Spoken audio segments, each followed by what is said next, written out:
je vous retrouve aujourd'hui pour parler Saint-Valentin.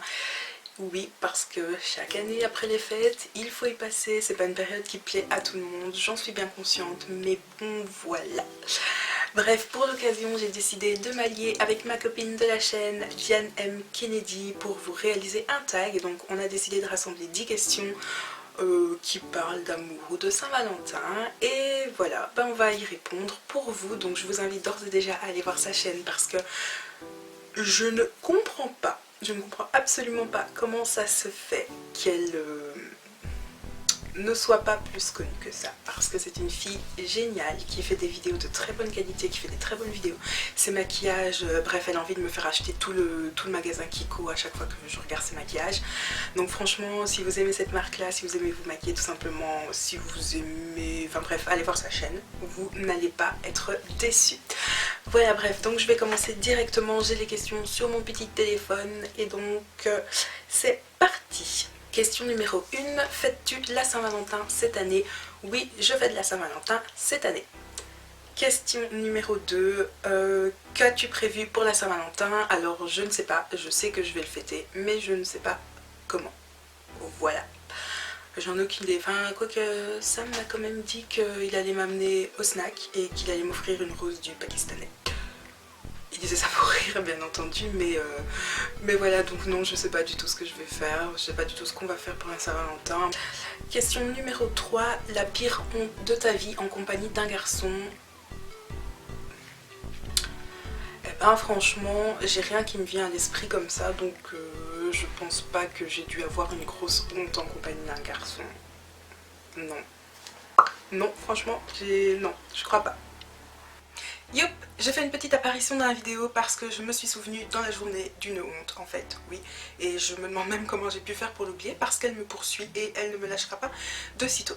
Donc en fait je vous explique, ça s'est passé je crois il y a à peu près 2 ans, j'allais avec Samuel à la banque et je suis sûre que dès qu'il entend ça il sait tout de suite de quoi je parle. Et en fait, je voulais aller retirer mes extraits de banque, mes extraits de compte, et donc je mets ma carte, mes extraits sortent, et on sort de la banque, on marche, on fait 2-3 pas, et je dis à Sam, chouchou, il y a un problème parce que tous mes extraits de compte sont les mêmes. Il m'a regardé droit dans les yeux en disant, t'es sérieuse? Je dis, bah oui, regarde, enfin, ce sont tous les mêmes. Et en fait, je les tenais à l'envers. Je suis vraiment débile parce que voilà, il s'est foutu de moi toute la journée. Il a raconté ça à son meilleur ami, Tim, qui, ben voilà, bref, quand ils s'y mettent à deux contre moi, c'est la cata. Et voilà, depuis ce jour-là, ça ne me quitte pas. Il raconte ça à tout le monde. Et je suis sûre que même mes enfants, mes petits-enfants en entendront parler. Voilà. Donc maintenant, je me suis foutu la honte sur tout YouTube. C'est super. Enfin, tout YouTube, enfin bref. Voilà. C'était ma pire honte, je crois.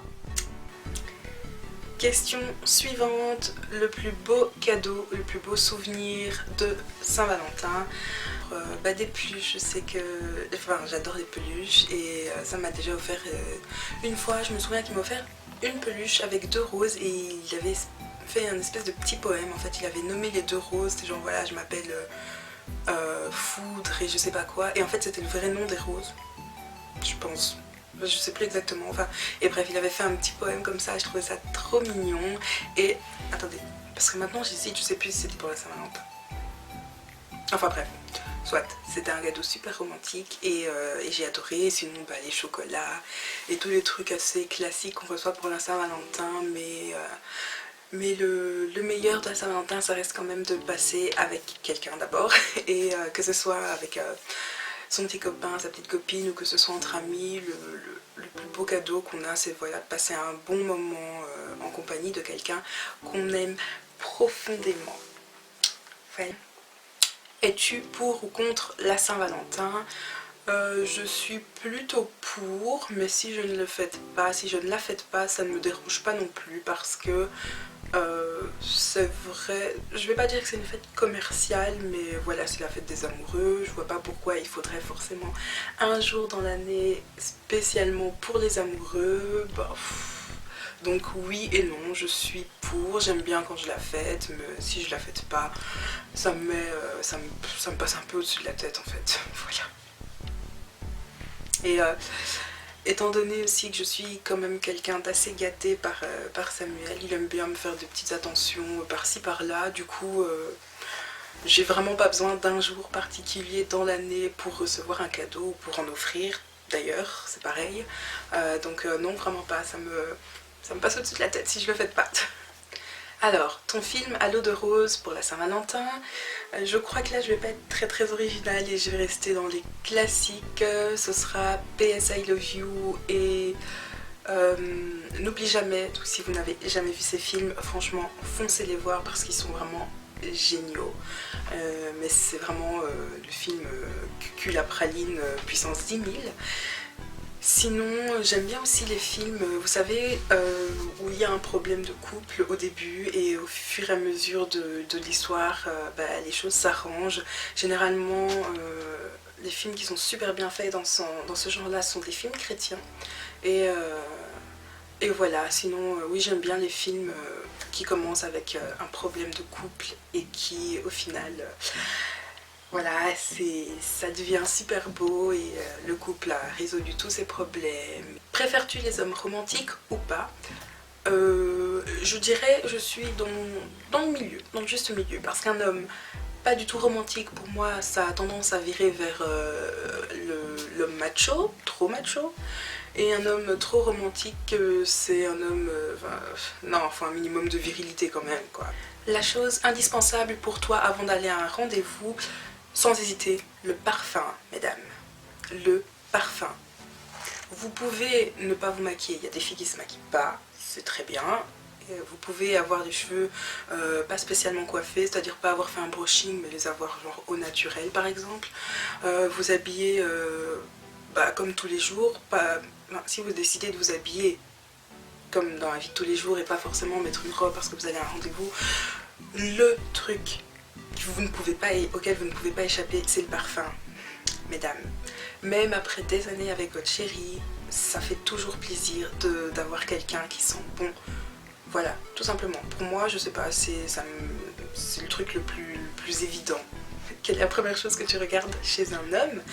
Alors, extérieurement, ce sont les yeux et intérieurement, je dirais la sincérité. Oui, parce que si je sens qu'un homme n'est pas sincère, qu'il est mythomane ou qu'il essaye vous savez, d'arranger la réalité à son avantage, essaye même pas, dégage, passe ton chemin, non, ça non. La sincérité pour moi c'est, même pas au premier rendez-vous, hein, même au sein du couple par après, même après des années, la sincérité pour moi c'est une chose, sincérité et honnêteté ça va de pair, pour moi c'est une chose indispensable et voilà, c'est une condition sine qua non, voilà, ça se discute même pas. Et alors extérieurement les yeux, parce que les yeux, je sais pas, j'adore me plonger dans le regard d'un homme, pardon, je veux pas de problème, hein. J'adore me plonger dans le regard de mon chéri, juste mon chéri à moi, hein. Me tue pas s'il te plaît si tu regardes la vidéo. Donc oui, parce que les yeux, c'est par là que passent toutes les émotions, vous voyez tout de suite quand la personne est en colère, quand il est heureux, quand il a les yeux qui pétillent, enfin voilà. Et la dernière question, si tu avais un conseil à donner en matière d'amour, lequel serait-il?